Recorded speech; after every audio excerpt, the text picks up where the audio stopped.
So 12 hours ago, EN user ribosome R posted, if the traditional Champollion decipherment of hieroglyphs is wrong, why is it so reliable? So he's questioning the new Egypto-alphanumerics view. Here's his reasoning, and I gave 13 answers. And since I just launched the new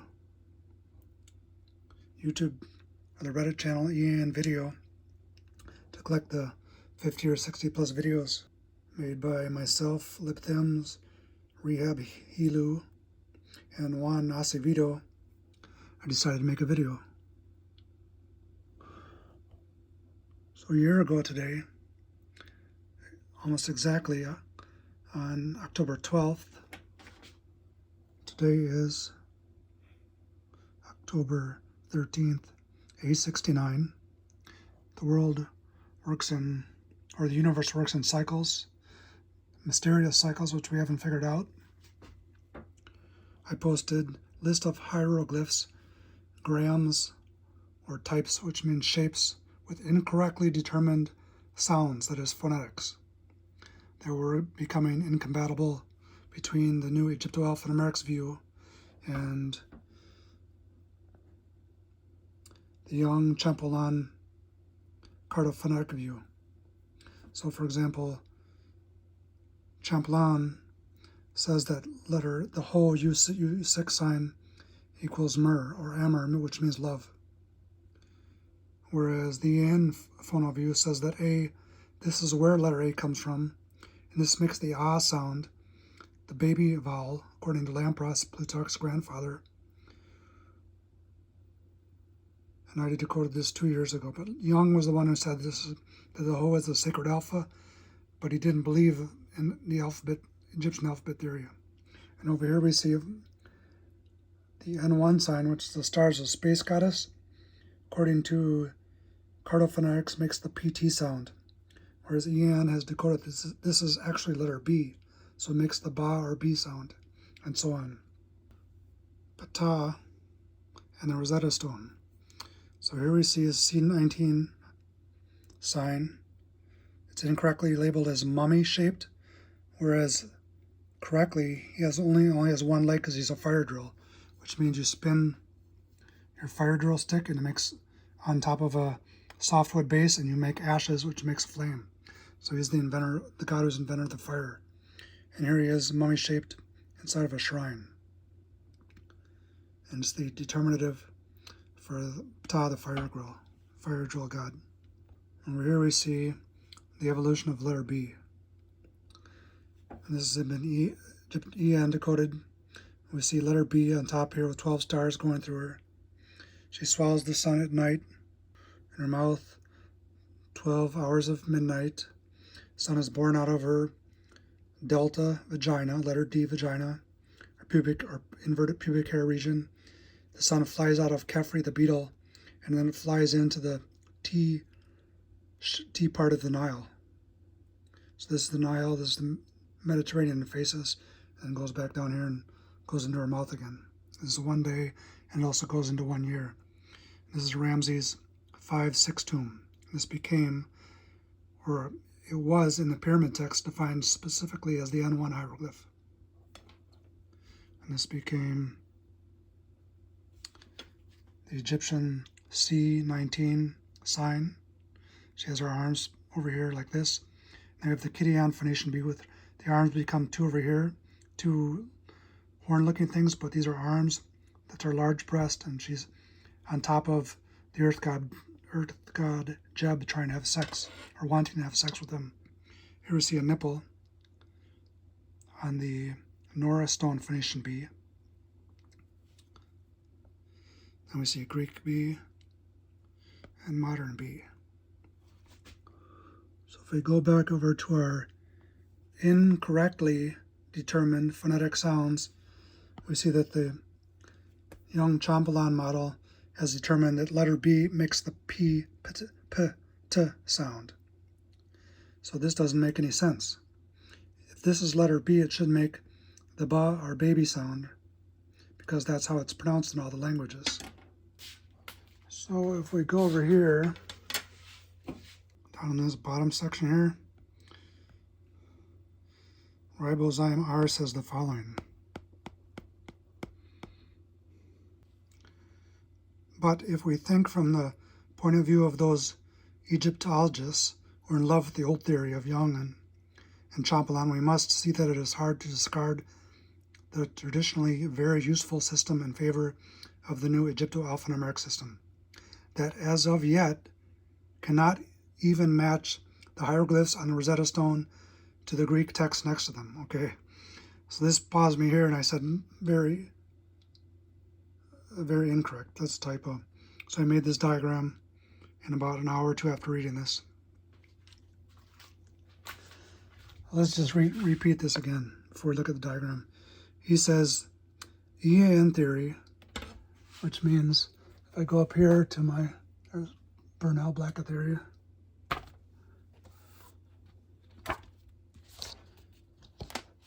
Egypto-alphanumeric theory. This was worked on by Peter Swift before I was even born, in about 1817 or 1972. And he's about to publish his 400-page book, coming pretty soon. He says that EAN theory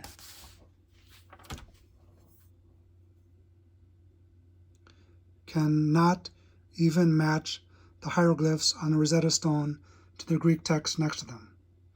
So I'm going to just explain why he's just said an incorrect thing.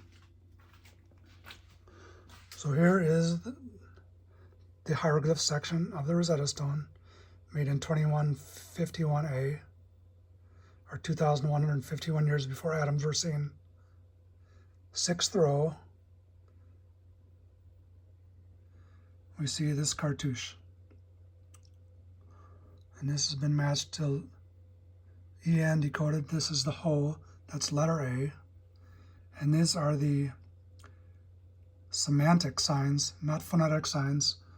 The wick, the piece of bread, and the square sign for the god Ptah, the fire drill god. And I just made this in the last couple hours. So over here we see, and over here at the bottom we see the Greek text. 4th row, 26th letter over, we see Ptah. So here we see that I've matched the Greek text, Ptah, Phi Theta A, which is 500 plus 9 plus 1 equals 510. This is written on the Rosetta Stone, and it's the name of the Egyptian fire drill god, who is carved in stone over here. We see his one-legged fire drill body, and his name equals 510. Ptah, Phi Theta A, that's the Ho. This is the Egyptian Ened, and this is the fire drill. So the stick here is his body. Spin it, and you get ashes. You make up the flame of the phoenix. And on top here, we see the semantic signs, which means they're not phonetic. They're his descriptives of what he is. So he's the god who makes the flame. This is a wick. The flame is used to light the candle. That's a loaf of bread. And nobody really knows what this is, this Q3 sign. Bud says it's a stool. Others say it's a shutter. I've conjectured that it's a mat that someone sits on when they eat their bread next to a candle at night, but that sounds stupid to me. So Young was the first one to grapple with this. He was the first to publish his Egyptian article in Britannica. So he's going at the whole thing just stone cold into a lot of symbols he doesn't really know. So he says this Ho is the sacred Hiero Alpha. And because someone told him before this and said that Ptah was the inventor of the Ho. So Young decided that this was the cardophonetic sign for the god Ptah, and he didn't know what these two words was, but he said the square symbol was the symbol for the P phonetic because he had to match that with Ptolemy from these signs here. P, T, O, the lion, M, and these are something like S. So you match the square right there to the P. You guess the L is lion. And this is where the whole entire foundation of Egyptology started, with the Ptolemy name. Because there's only Ptolemy, the whole Rosetta Stone has been famously incorrectly said to have been decoded by these three names in Greek, which are found in the Greek text of the Rosetta Stone. Ptolomeu, and this was the actual letters on the Rosetta Stone in Greek, but in English this is Ptolemy, which means Greek warlord, because Ptolemy means battle something. And then I, Jip, Gap, Menu. This is the Greek text found in the Rosetta Stone, which means beloved when translated. And these three letters were found in the Rosetta Stone in Greek. Phi, Theta, A, which has been in English becomes Ptah. And it's been determined that that's his fire drill god. I determined this because I read some obscure book from 200 years ago, and it said Ptah was the famously a one-legged fire drill. And that was what connected me to the fact that Phi, with a little stick going through it, with a circle sun, is where Ptah comes. Ptah is the fire drill god. So he's a fire drill. His body is the stick. And you spin it, make the ashes, you light the flame of the phoenix. So there's what he looks like. The fire drill is this part. That's the hardwood. This is the softwood. It's U28 signed. You spin the hard part of the wood, which is the body of Ptah. You make ashes in the little base, and you put some grass on it, you blow on it, you make a flame. So he's the person who invented fire. Now Sayce was the teacher of Young, teacher of Champollion, and he was in letter communication with Young. And he said, you know, I have a student who's Chinese, and he told me that in China they write the names of the Jesuit priests in so-called reduced Chinese symbols, where they strip off the semantic signs, which are, as seems to be the case, these would be the semantic signs of Ptah. And they keep only the phonetic signs to make it simplified so the Jesuit priests could read their name. So Sayce said, he told Champollion and Young that possibly the name Ptolemy could be found in reduced phonetics inside, or actually all three of these words in reduced hieroglyphic phonetics, like the Chinese did, could be found inside of these oval signs. There's one there, one there, one there, one there, and there's a couple more at the bottom, but they're all the same thing. So Sayce told Young and Champollion that inside of these were phonetic signs, in these oval rings. This means they're called cartouches because when the French found these stones, they said they looked like French cartridges, meaning bullets. So that's where the name cartouche comes from, French bullets. But Sayce told Young and Champollion that only the symbols inside of these signs are phonetic signs, whereas the rest is some kind of semantic description of telling a story. So Young was the first one to grapple with this. He loosely went with this, but he didn't believe in the existence of the 28-letter Egyptian alphabet, which Plutarch had talked about based on Plato, who studied in Egypt. So he didn't believe that this was letter A, and this is where the whole problem starts from. So instead of believing that the hoe, which he specifically called the Egyptian sacred alpha, along with the plow, he instead said that this was the sign for Ptah. And then he also, as I said, mapped the square sign for Ptolemy. So there's the Ptolemy cartouche. Some kind of, I think this has been incorrectly said to be a lasso. They're not lassoing horses in Egypt. Loaf of bread and a square sign That's the lion. So this all started with lion equals L, and Young just sort of patched on all these signs with these Greek letters. So there's the L. So he said the L means the lion, and he sort of just winged the rest of the letters. But the P sign, pata, is where the problem is. It's the problem for both Young and Chamberlain.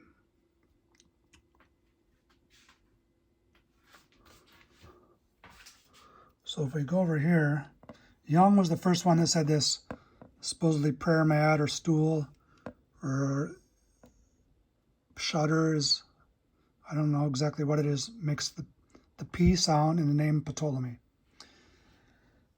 And he said this in 136a. Now, so next, Chamberlain picked up where Young left off because he published this in Britannica. Young didn't really publish too much after this. He published his collected works and his letters. But Chamberlain is who most people think decoded the Rosetta Stone. Whereas in fact, all we have is this stuff in 3 names that Chamberlain and Young tried to map into these symbols. So Chamberlain said, which blows, once you read the specific, it's just ridiculous. Chamberlain looked up the Coptic name of Ptah, and so he started with Ptolemy equals this square thing, and then he also said that this is the name of Ptah, Phi Theta A, this P in English. So this square thing is not only the phonetic sign of Greek pi, but also of Greek phi. So somehow this is all slipped under the radar in the last 200 years of Egyptology, but it's just ridiculous. And over here, Chamberlain decoded that the whole means love, because, again, there's only 3 words in the whole decoding of the Rosetta Stone. Ptolemy, beloved of Ptah. This gets repeated in the Greek text. So the whole point of Young and Chamberlain's game was to find these 3 names in the cartouche symbols. So Chamberlain threw a bunch of fudgy Coptic backwards. Coptic didn't get invented until after something around plus 200 or 1800A. So Chamberlain took Coptic names, the Coptic name of Ptah, and he said that he, through a lot of blurry arguments, that this entire word, agape menu, was cardophonetically reduced according to Sayce's reduced Chinetic theory into the ho. So this became MR, or like Amori in French. So Egyptologists to this day believe that the ho makes the mer phonetic, and it has nothing at all to do with the letter A that we're using right now in English. So this is why we're completely backwards in linguistics right now. And then the T sound makes the bread makes the T sound that came from Young, but the H symbol makes the wick sound. That's incorrect. So because he tries to say that the theta here, P phi theta A, he tries to say that theta equals this wick. So the wick, letter H, is a water symbol. This is the Egyptian ogdode. So there's no way that a wick has anything to do with water. So that's a second red flag. He's got a red flag here, red flag here. This one is a double red flag because he said this makes pi and phi. Pi from Ptolemy plus phi from Ptah.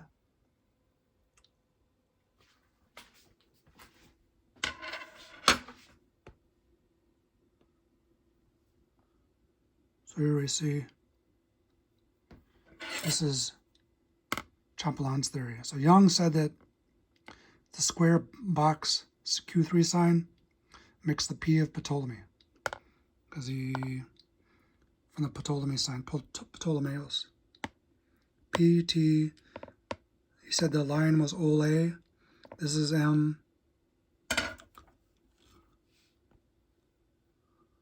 and these two reeds make the three vowels are AIO, and this is S. So I spent a year thinking that this mummy cloth, this sign, which you supposedly hold when you play your last game of Senate, makes the S sound. So just after I spent a year on this, I realized that this S actually comes from the snake, which is proved by the Abecedaria of the Phoenician Abecedaria, because the type matches with the snake. So Jung said the square sign is the symbol for Greek pi. Okay, so based on the fact that the L matches the loosely where the L is in Ptolemy. So, okay, maybe that's correct, but whatever. But Champollion just kind of went way overboard. And he said, not only does the square sign make the pi, or the P of the pi sign, which is the letter 80, these are completely different signs, mind you. Here's the Ogdoad H, which, again, Champollion says is the wick sign. Champollion says that H comes from this candle wick. Again, En has decoded that H is the Egyptian Ogdoad, which is the 8 water gods. 4 female snake gods, watery, and 4 frog-headed gods, watery. This is a water letter. But Champollion says that this Q3 sign, which nobody knows what it is the phonetic of not only pi, but also phi. And this became P and P in Latin. So the whole thing is just so much incorrectness that it's ridiculous. To give you an example for user Ribosome R, he says, why is it so reliable? And he wants examples. He says I need to look at the Ryan Papyrus, which does math, and I replied in my very detailed 13 comments. So if we go over here to an actual example, which is the Budge Book of the Dead from 3200A, Papyrus of Ani, and we go to the end of the whole thing, we see this. So Budge is translating. He's got the Cardiff phonetic renderings, and he's got the English renderings, and he's got the hieroglyphs on the top. So here we see he's rendering basically on what Jung and Champollion told him were the phonetics, that this star space letter B, which is we now know is letter B, with 95% certainty, actually makes the PT sound, pit, based on the fact that this is N, and this is the pot of water, which means the water of the ocean over letter B, which when the boat of Ross sails at night, makes the N sound, and this loaf of bread makes the T sound. And then over here we see Ptah. Again, we see the wick, incorrectly said by Champollion to make the H sound, because he thinks that this is the phonetics for Ptah, where these are semantic labels for Ptah, the fire drill god. And there's the bread, based on the T sound, the P that Jung decoded. And then this becomes Ptah. So alphanumeric, we know this equals 510. Phi is 500, theta is 9, A is 1, equals 510. So this part is actually Ptah, shown here. And then phi in Greek also equals 510, so these are isonyms. So this is a mathematical proof that Ptah is the secret name of the Greek letter phi, which is over here. Phi, fire drill. Fire drill. That's where you start fires. And then once you start a fire, you want to keep your candle going, and nights you light a wick. So that's how En decodes things, and it shows that this whole system is bankrupt. And then lastly, the three things that Ptah is holding here. He's got a staff that made of 3 things. So he's got the Djed. They're all stacked here at the end of the ear. The Djed, which is letter Xi. This is called the Ankh. It's incorrect. It's letter K. Phonetically, it's letter K. Phonetically, the letter is I. This is the Cyrus tree turned Cyrus coffin tree, turned 4 pillars of Byblos, turned Djed, which gets raised at the end of the year from the precession of the equinox angle of 23 degrees to the 90-degree angle of Polaris. So this is the ecliptic pole, Polaris pole, they get aligned. And this is Set, it's the symbol of adversity. So this is the top symbol on the Ptah 3-staff symbol. So at the end of the year, there's Ptah, it's a one-legged fire drill, he spins, and somehow everything is realigned at the end of the year when we raise the Christmas tree. This is the origin of the Christmas tree, and the universe is restabilized, because Set is the kind of like the dry red desert, which means the flood didn't come, crops don't grow, and you don't get food. And here's my new scientific linguistics text cover, which I just made in the last couple of days. There's the phoenix, letter A, which is on the Scorpion King Mace head. And all these there's letter H, which Chapelan says is the wick, which is incorrect, which you just showed is incorrect. Letter R, the V1 sign. And again, this is letter A, Ho. It does not equal, it's not the sign of the god Ptah. Maybe Ptah was the inventor of the Ho. We don't know for that. It's not the sound, it's not the mer sound for love, which Chapelan says this is. This is the new updated model, which I decoded 2 years ago. Phi equals U28, the fire drill. That's the hardwood part of this. You spin it, you make ashes. This is the softwood part. And then you put up the ashes and some dry grass, blow on it, you get a flame. There's the god, the one-legged god of the invention of fire, C19, Ptah. We call him as he's called in Greek. And then A, the Ho, makes the A phonetic. It's the U6 utility sign, and this is where letter A comes from. And so here we are in stone, Ptah is value 510, and these are his descriptives. It's not his phonetic names. So I guess that's all for now.